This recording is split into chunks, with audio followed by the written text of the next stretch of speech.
Everyone, welcome to our Sayali fashion designer channel आणि मी आहे सायली।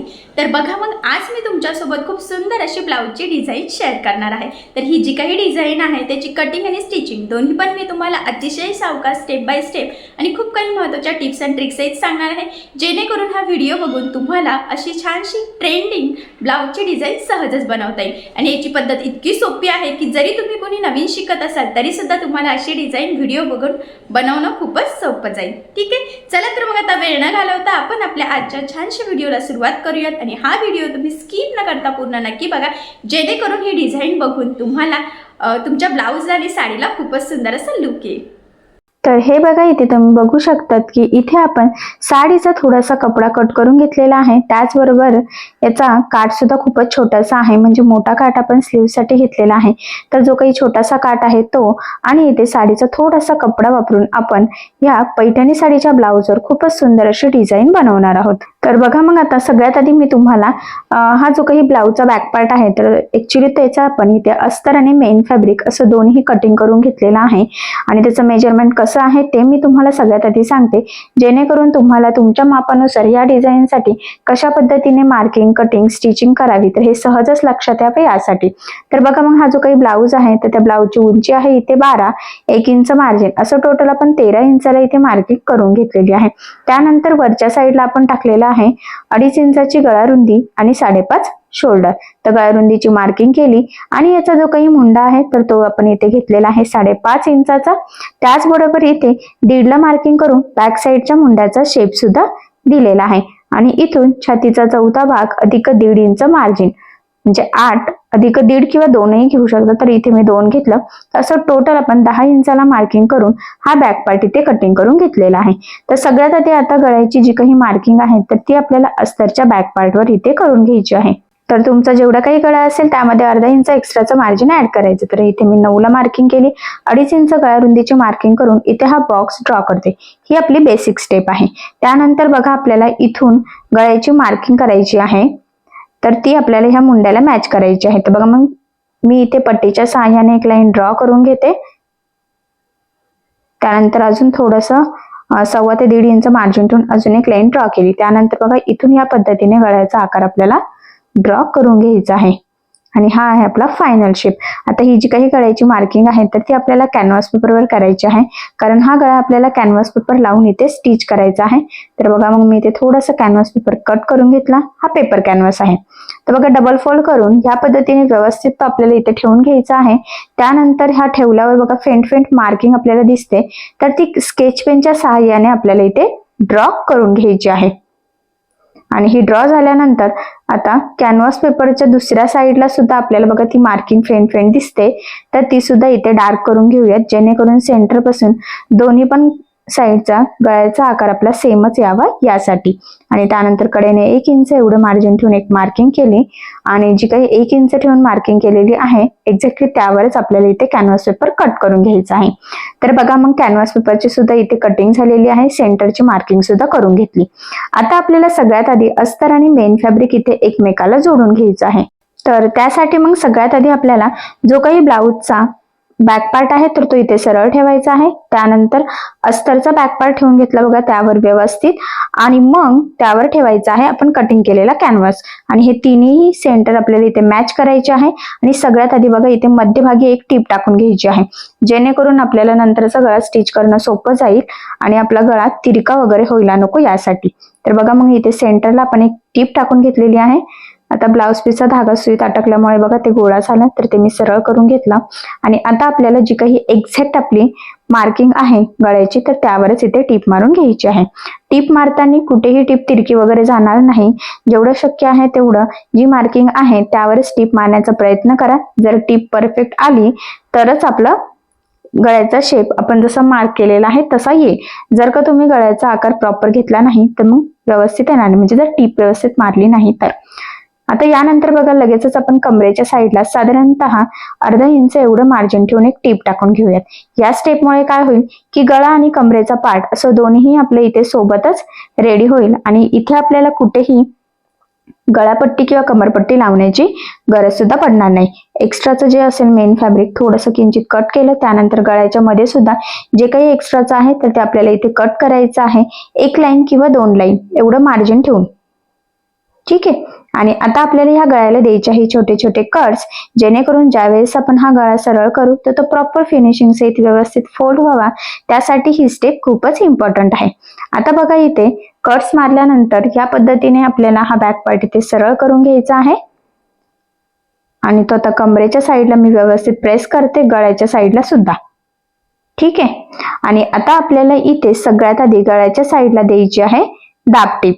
आणि इथे सर्वात महत्वाचं म्हणजे गळ्याच्या साईडला दाबटीप देताना आपल्याला एक काळजी घ्यायची आहे, ती म्हणजे जो काही आपला अस्तरचा कपडा आहे आतला तर तो वरती दिसणार नाही, जेणेकरून आपली गळ्याची फिनिशिंग बिघडायला नको. बऱ्याचदा दाबटीप देताना काय होतं की आतला अस्तर वगैरे असते किंवा आपली पट्टी असते तर त्याचा कपडा वरती दिसतो आणि त्यामुळे गळ्याचा शेप संपूर्ण आपला बिघडतो.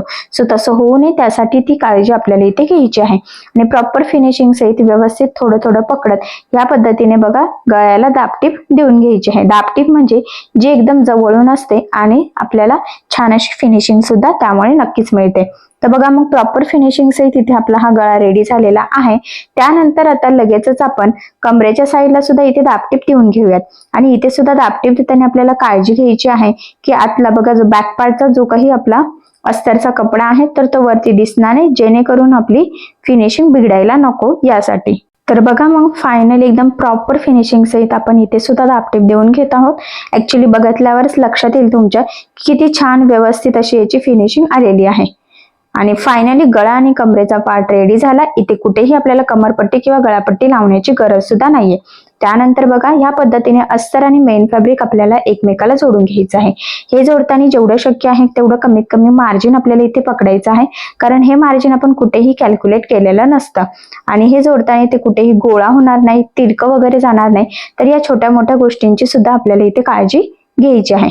तर बघा मग इथे फायनली आपण जोडून घेतलेलं आहे.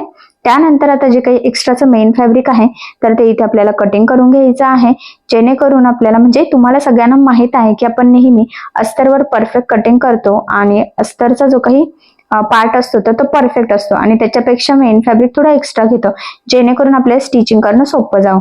त्यासाठीच मग ह्या पद्धतीने अस्तर मेन फॅब्रिक एकमेकाला जोडून घ्यायचं, एक्स्ट्राचा कट करून परफेक्ट मापाचा बॅक पार्ट इथे रेडी करून घ्यायचा. आणि इथे आपला रेडी सुद्धा झालेला आहे. ठीक आहे. त्यानंतर आता जी काही पुढची डिझाईन आहे तर ती बनवायला आपण इथे सुरुवात करूयात.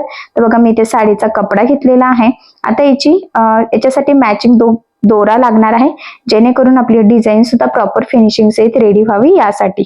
आणि त्यानंतर आता बघा काट आपण कट करून घेऊया त्याचा साडीचा जो काही कपडा आहे त्यातला, आणि ह्या पद्धतीने फोल्ड करायचा आहे बघा. आणि सेंटर पासून आता कट करून घेऊयात आपण, कारण की याच्या आपल्याला 2 पट्ट्या इथे रेडी करायच्या आहेत सेम साईजच्या. याच्यापेक्षा तुम्ही छोट्या सुद्धा करू शकतात, काही प्रॉब्लेम नाही. तसं आपण पाव मीटर साडीचा कपडा काढत असतो, पण मी इथे पावपेक्षा सुद्धा एकदम कमी काढलेला आहे. त्यानंतर बघा ह्या पद्धतीने फोल्ड करून इथे आपल्याला चपटी जी काही पट्टी असते ना ऍक्च्युली ती इथे रेडी करून घ्यायची आहे. तर व्यवस्थित एकसारखी येईल याची सुद्धा आपल्याला थोडीशी काळजी घ्यायची आहे. बऱ्याचदा जी कमी जास्त होण्याचे सुद्धा चान्सेस असतात. तर बघा मग फायनली एकदम प्रॉपर फिनिशिंग सहित आपली ही पट्टी इथे रेडी होत आहे. फक्त व्यवस्थित थोडंसं काळजीपूर्वक आपल्याला हे काम सगळं करून घ्यायचं आहे. ठीक आहे. हे बघा तर जवळजवळ आपली ही पट्टी रेडी झालेली आहे. जर आपल्याला कमी पडली तर आपण अजून बनवून घेऊयात, पण सध्या मी एकच बनवते. ठीक आहे. आणि आता ही बनवून झाल्यानंतर आपल्याला काय करायचं आहे, याचे ना छोटे छोटे सेम साईज मध्ये पीसेस कट करायचे आहे. आता ज्याची टीप राहिली तर तो पार्ट मी सध्या साईडलाच ठेवून घेतला. आणि बघा एवढ्या साईज मध्ये आपल्याला फोल्ड करायचे आहे. 1-1 इंचाच्या पट्ट्या म्हटलं तरी सुद्धा चालेल, किंवा त्यापेक्षा कमी जर तुम्हाला लावणं सोपं जात असेल तर. तर मग सेम साईजच्या फक्त आपल्याला इथे कटिंग करायचे आहे. तर मग मी इथे कटिंग करून घेते. आणि ह्या चपट्याच पट्ट्या आहेत, त्यामुळे बनवणं सुद्धा खूप सोपं आहे आणि डिझाईन सुद्धा खूपच सुंदर तयार होणार आहे. तर बघा ह्या पट्ट्या रेडी झालेल्या आहेत. तर त्यात आपल्याला इथे बॅक पार्टला बघा ह्या पद्धतीने फोल्ड करून आतमध्ये लावायचं आहे. तर चला मग आता आपण इथे लावून घेऊयात. आणि असंही हे तुमच्या मनावर आहे की तुम्हाला किती जवळ जवळ पट्ट्या लावायच्या आहे किंवा किती लांब लांब लावायचं आहे. आणि त्याचबरोबर बघा मग मी आता ब्लाऊजच्या कलरचा इथे दोरा ओवून घेतलेला आहे, जेणेकरून वरच्या साईडने सुद्धा फिनिशिंग छान यावी यासाठी. ठीक आहे, आता हा दोरा ओवून घेतल्यानंतर एक साईडने मी आता तुम्हाला इथे लावून दाखवते. बघा एक एक छोटीशी पट्टी घ्यायची आहे, ती फोल्ड करायची, ती आतमध्ये टाकायची आहे आणि आता टीप मारून घ्यायची आहे. पुन्हा दुसरी घेतली, पुन्हा व्यवस्थित टीप मारलेली आहे, टीप मारली की पुन्हा तिसरी घ्यायची आहे. फक्त लक्षात राहू द्या की ह्या पट्ट्या आपण बाहेर काढतो ना, तर ते सुद्धा सेम साईज सगळ्याची राहील. त्याचबरोबर दोन पट्ट्यांमधला जे काही डिस्टन्स आहे तर तो सुद्धा सेम राहिल्याची काळजी घ्यायची आहे. नाहीतर काय होतं की सगळं आपलं लुक बिघडतं, सो तसं होऊ नये त्यासाठी. तर बघा मग व्यवस्थित काळजीपूर्वक ह्या पद्धतीने आपण इथे ह्या पट्ट्या लावतोय आणि तुम्हाला बघा लक्षात येईल की किती प्रॉपर असं व्यवस्थित एकाच लेवलमध्ये त्या लागल्या जात आहे इथपर्यंत. ठीक आहे, आणि स्टार्टिंगला एंडिंगला व्यवस्थित लॉक करायचं, जेणेकरून तिथून आपली शिलाई उसून डिझाईन खराब व्हायला नको, ब्लाऊज खराब व्हायला नको यासाठी. तर बघा आता हे जेवढ्या पट्ट्या या साईडने लावल्या ना, सेम त्याच पद्धतीने दुसऱ्या साईडने सुद्धा आपल्याला इथे लावून घ्यायच्या आहेत. तर बघा मग इथे फायनली दुसऱ्या साईडला सुद्धा आपण त्या पट्ट्या लावून घेतलेल्या आहे, व्यवस्थित मोजून सेम डिस्टन्स मध्ये सेम लेवलमध्ये लावलेल्या आहे, जेणेकरून फिनिशिंग सुद्धा सुंदर यावी यासाठी. त्यानंतर बघा मी इथे सेंटरला मार्किंग केलेली आहे आणि जी काही आधीची मार्किंग होती ना बघा मुंड्याजवळची, तर ती सुद्धा मॅच केली आणि ह्या पद्धतीने लाईन ड्रॉ केलेली आहे. आता ती सेंटरला फोल्ड करून अलगद प्रेस करायचं आहे, म्हणजे तीच मार्किंग दुसऱ्या साईडला सुद्धा फेंट फेंट दिसेल, म्हणजे ती आपल्याला डार्क करायला. ठीक आहे, आता मार्किंग केल्यानंतर जो काही आपला छोटासा काट आहे ना, तर तो या पद्धतीने फोल्ड करून सिंपल एक टीप टाकून घ्यायची आहे, म्हणजे दोन्ही साईडने धागे वगैरे निघायला नको यासाठी. आता एका साईडने तर धागे निघण्याचे चान्सेस नाहीच आहे, पण मग फिनिशिंग प्रॉपर येण्यासाठी ही स्टेप खूपच इम्पॉर्टंट आहे. तर बघा मग या पद्धतीने व्यवस्थित थोडं थोडं पकडत एक सिंपल अशी छोटीशी टीप इथे टाकून घ्यायची आहे. आता ही टीप टाकून झाल्यानंतर बघा दुसऱ्या साईडला सुद्धा फोल्ड करून आपल्याला टीप टाकायची आहे आणि या साईडला तर धागे निघण्याचे चान्सेस आहे, त्यामुळे टीप टाकणं मस्ट आहे. सो बघा मग व्यवस्थित काळजीपूर्वक इथे मी ही टीप टाकून घेते, म्हणजे काय होईल की आपल्याला हा काठ लावणं सोपं जावं यासाठी ही स्टेप ऍक्च्युली खरंच खूपच इम्पॉर्टंट आहे. नाही तर काय होतं की आपण डायरेक्ट लावायला गेलो तर मग ते आपल्याला जरा हार्ड जातं, फिनिशिंग वगैरे प्रॉपर येत नाही. त्यामुळे शक्यतो आधीच जर टीप मारली तर व्यवस्थित लेस सारखी आपली हा काठ रेडी होतो आणि आपल्याला मग पुढचे डिझाईन बनवणं सोपं जावं यासाठी. तर बघा मग किती छान प्रॉपर फिनिशिंग सहित आपली ही पट्टी इथे रेडी झालेली आहे आणि आता ही पट्टी आपण बॅक पार्टला लावून घेऊयात. तर बघा मग आता आपल्याला ना जी मार्किंग केलेली आहे ना एक्झॅक्टली तिथेच ती लावायची आहे. तर ती कशी लावायची तर ते मी तुम्हाला सांगते. आणि महत्वाचं म्हणजे तो काठ लावण्याच्या आधी आपल्याला काय करायचं आहे बघा, इथून वरती एक लेस लावून घ्यायची आहे. ऍक्च्युली आता इथे तुम्ही तुमच्या आवडीनुसार कुठलीही लेस लावू शकतात, पण मी इथे गोल्डन कलरचीच लेस घेतलेली आहे बघा आणि प्रॉपर कडेकडेने लावून घेतलेली आहे. इथे काही जास्त मार्जिन वगैरे मी सोडलेलं नाहीये. तुम्हाला जर जास्त सोडायचं असेल तर तुम्ही इथे सोडू शकतात. आणि बघा मी लेसला इथे डबल टिप देऊन घेतलेली आहे.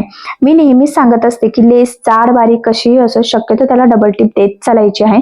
त्यामुळे आपले 2-3 फायदे होतात. मेन म्हणजे लेस लवकर खराब होत नाही, ती लवकर ओपनही होत नाही आणि डबल टिप दिल्यामुळे ती पॅक लागली जाते आणि ती वरती तरंगत सुद्धा नाही. सो त्यामुळे तुम्ही सुद्धा आठवणीने जेवढा शक्य आहे तेव्हा डबल टिप लेसला देऊनच घ्यायची आहे. तर बघा मग सेम त्याच पद्धतीने आपण दुसऱ्या साईडला सुद्धा लेस लावली आणि त्या लेसला सुद्धा मी इथे डबल टिप देऊन घेतलेली आहे. ठीक आहे, आता ही लेस मी एकाच लेअर मध्ये लावलेली आहे. तुम्हाला जर वाटत असेल तर तुम्ही 2 लेअर मध्ये सुद्धा लेस लावू शकतात आणि दुसरी कुठलीही यूज करू शकतात. त्यानंतर बघा इथून आता आपल्याला काठ जॉईन करायचा आहे. तर व्यवस्थित तो जी काही लाईन ड्रॉ केलेली आहे ना तर त्याच लाईनवर ठेवून घ्यायचा आहे आणि त्यानंतर ह्या पद्धतीने इथे टीप टाकून घ्यायची आहे. सेंटरला बघा ह्या पद्धतीने काठ आपल्याला फोल्ड करायचा आहे, जेणेकरून तो प्रॉपर फिनिशिंग सहित लागला जावं यासाठी ही स्टेप खूप इम्पॉर्टंट आहे. तर बघा मग व्यवस्थित काठोकाठ प्रेस केलेला आहे मी इथे आणि आता तिथे टीप देते. सेंटर पर्यंत लावल्यानंतर बरोबर आता तोच काठ आपल्याला पुढे ह्या पद्धतीने लावून घ्यायचा आहे. ठीक आहे, आता हे लावून झाल्यानंतर इथे आपल्याला एक्स्ट्राचा काठ कट करायचा आहे, तर तो मी कट करून घेतलेला आहे. त्यानंतर आता दुसऱ्या साईडने सुद्धा आपल्याला हा जो काही काठ आहे ना तिथे टीप टाकून घ्यायची आहे. आता हा काठ तर बऱ्यापैकी ब्रॉडच आहे, म्हणजे असं खूप छोट्या लेस सारखं नाहीये की त्याला सिंगल टीप द्यावा लागेल. याला दोन्ही साईडने आपल्याला इथे टीप मारावीच लागणार आहे, तरी तरच तो व्यवस्थित लागला जाईल. तर बघा सेंटर पर्यंत आल्यानंतर दुसऱ्या साईडला सुद्धा व्यवस्थित आपण पकडलेला आहे. कुठे गोळा सुद्धा होऊ दिलेला नाही. फिनिशिंग खूप सुंदर आलेली आहे. त्यानंतर जिथे फोल्ड केलेला होता ना, जी घडी पडली ना, तर तिथे सुद्धा एक टीप देऊन घेतली, म्हणजे तिथे सुद्धा तो पॅक राहील, असं फुगल्यासारखं व्हायला नको यासाठी. त्यानंतर बघा इथे मुंड्याच्या साईडला ना फक्त जिथे काट आहे ना तेवढ्याच जागेत काय करायचं आहे, टीप टाकून घ्यायची आहे, म्हणजे एक्स्ट्राचं आपल्याला इथे कट करता यावं यासाठी. ठीक आहे, हे बघा मग ह्या पद्धतीने ते कट करून घेतलं. दुसऱ्या साईडचं सुद्धा सेम त्याच पद्धतीने आपण इथे कटिंग करून घेऊया. ठीक आहे, इथपर्यंत नक्कीच तुमच्या लक्षात आलेलं असेल. त्यानंतर काय करायचं आहे, जो काही आपण साडीतून कपडा काढलेला होता त्याचा बघा थोडासा काठ आहे, तर त्या काठापासून आपल्याला एकदम छोटासा असा इथे पॅच रेडी करायचा आहे. तर तो 2.5 इंचाचा आपल्याला रेडी करायचा आहे. बघा मी इथे मोजूनच घेतलेला आहे डायरेक्ट. आणि बघा कॅनव्हास पेपरवर 2.5 इंचाची मार्किंग करून घ्यायची आहे आणि 1 इंच रुंदीची. ठीक आहे, आता ही मार्किंग करून झाल्यानंतर आपल्याला बघा इथे पानाचा शेपचा ते ड्रॉ करायचा आहे, बघा पानाचा आकार. ठीक आहे, तीच मार्किंग दुसऱ्या साईडला सुद्धा करायची, म्हणजे सेंटर पासून शेप व्यवस्थित सरळ यावा यासाठी. आता मी हा कात्रीने कट करून घेतलेला आहे आणि ओपन करून बघते, तर तो किंचितसा मला असं वाटतं बघा या पद्धतीने थोडा आतल्या साईडने पाहिजे, तरच त्याचं लुक व्यवस्थित मॅच होते. तर मी तशी मार्किंग इथे करून घेतलेली आहे आणि बरोबर त्या मार्किंगवरच इथे आपल्याला कटिंग करून घ्यायचं आहे. तर बघा एकदम छोटासा असा हा पॅच रेडी झालेला आहे.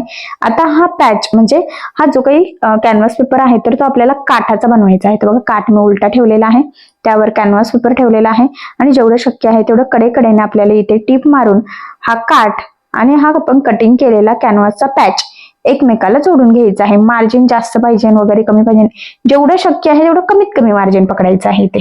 आणि या पद्धतीने आपण टीप टाकून ते जोडून घेतलेलं आहे. आता टीप मारल्यानंतर बघा कडेचा जो काही एक्स्ट्राचा संपूर्ण काट आहे ना तर तो आपल्याला कट करायचा आहे. फक्त जेवढा कॅनव्हास पेपरचा शेप आहे तेवढाच आपल्याला ते ठेवायचं आहे, एकदम काटोकाट. ठीक आहे, आता हा रेडी झालेला छोटासा पॅच या पद्धतीने आपल्याला इथे सेंटरला लावून घ्यायचा आहे. तर मग मी बरोबर मध्यभागीच लावून घेते. बघा व्यवस्थित मॅच करायचा आहे, तिरका वगैरे होणार नाही याची सुद्धा आपल्याला जरा इथे काळजी घ्यायचीच आहे. आणि बघा मग ह्या पद्धतीने व्यवस्थित मी इथे टीप टाकून घेत आहे. ठीक आहे, बघा बरोबर इथपर्यंत आलं की तिथून लगेच खाली.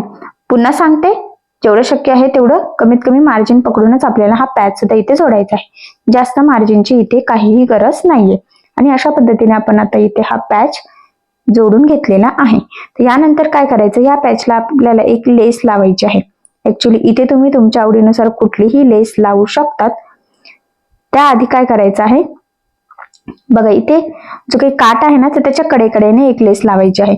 आता वरच्या गळ्याला जी काही लेस घेतली होती ना तर तीच गोल्डन कलरची लेस मी इथे घेतलेली आहे. तुम्ही साडीला मॅचिंग अशी कॉन्ट्रास्ट लेस सुद्धा इथे यूज करू शकतात, पण मला काही गरज वाटत नाहीये.